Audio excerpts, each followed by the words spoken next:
Hey, it's Aaron. Today I want to talk about the 2025 Hyundai Santa Fe Hybrid. So the Hybrid is the, more fuel efficient version of the Hyundai Santa Fe. This generation of the Santa Fe was introduced in 2024, so just last year, and continues forward this year with very little change. It's a great design though. Very distinctive. I love the dog bone headlights and taillights. If you look at them, just look at the pictures here, you'll see what I'm talking about. Very large on the inside. The square kind of shape of Hyundai makes this a very roomy interior. And it has a third row, so it is a 7-passenger vehicle. Nicely done overall. The third row is mostly for kids, but you could get some adults in there for shorter trips when you need to. The cargo space is pretty good. It's really good when that third row is folded down. And it's nice and square. Again, beautiful square body design on this. Allows a lot of interior space.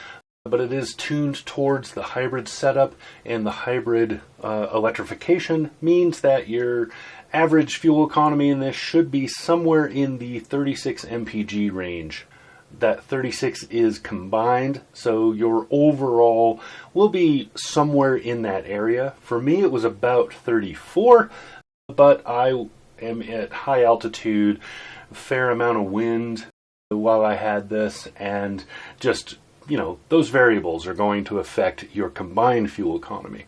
But very well done on that. It felt really good, and I was glad to see over 30 in anything this size. So while the regular Santa Fe has 5 trim levels, the Hyundai Santa Fe Hybrid has 3.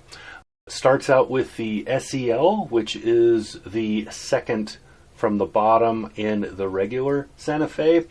So it's a relatively low-end trim level, meaning the price is going to be a little bit lower. There is then the Limited and the Calligraphy, which is the top end for this.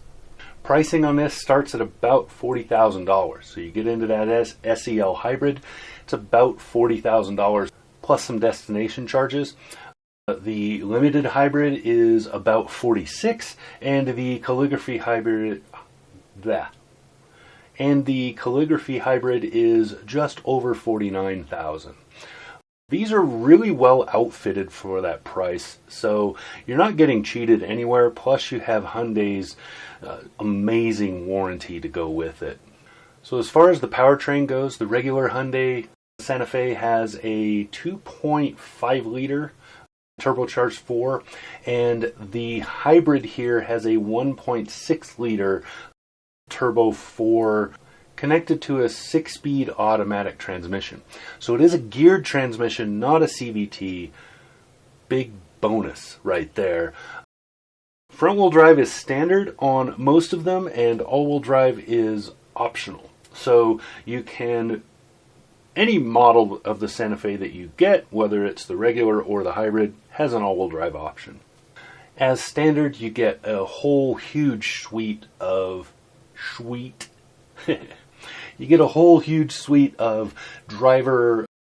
assistance stuff, safety technology, all of that good stuff. And then in the hybrid model, even at the base SEL, you get simulated leather and a bunch of other nice things like heated front seats and so on. Dual zone climate is also standard. You can get tri-zone in some of the packages. The panoramic display, that's what Hyundai calls it. So it's this long display where it's 2 screens that feel connected from the driver's screen and the infotainment to the right of that. That long display there is also standard in the Santa Fe Hybrid. So that's 2 12.3-inch displays together is how that works. And it's a fairly short but wide screen on both of those. It's a beautiful setup. Really like it. Very clear.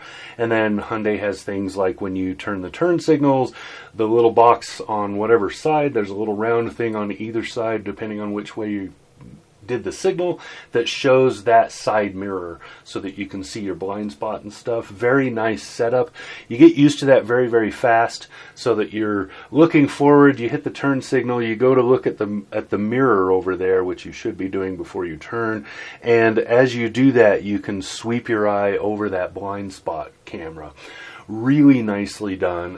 Great placement, really good setup for that. I love that feature. And the last of the standard features is not only a key fob, so keyless entry and all of that, but also app access so that you can access the car from a phone app and do certain things like climate preconditioning or remote start, stuff like that. That's pretty cool. There is a subscription with that. After a while, you get it for free for a little while, and then you do have to pay your subscription to use it after that. But pretty cool system. I like that kind of thing on cars when it works right. And in Hyundai, it works right. In some vehicles, it's a little iffy. Some other manufacturers. So from there, the trim levels just go up and the stuff that's included just goes up. Drive quality is pretty good in this. It is a big boxy vehicle, but it's really good for somebody who's not looking for some sort of sport drive, or, you know, if you're not looking at a fast pace, there you go. This is great. It is a hybrid. It is fuel economy over sportiness. So just be aware of that. That's most people in this market, they aren't looking for a fast car or quick turns or any of that.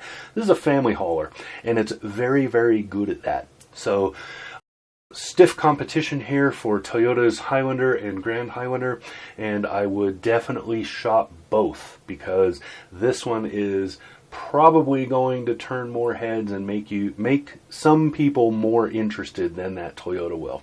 So definitely cross shop these two. All right, that's what I got. This has been Aaron talking about the 2025 Hyundai Santa Fe Hybrid. All right, with the dog bone lights. This has been Aaron. Talk to you again soon.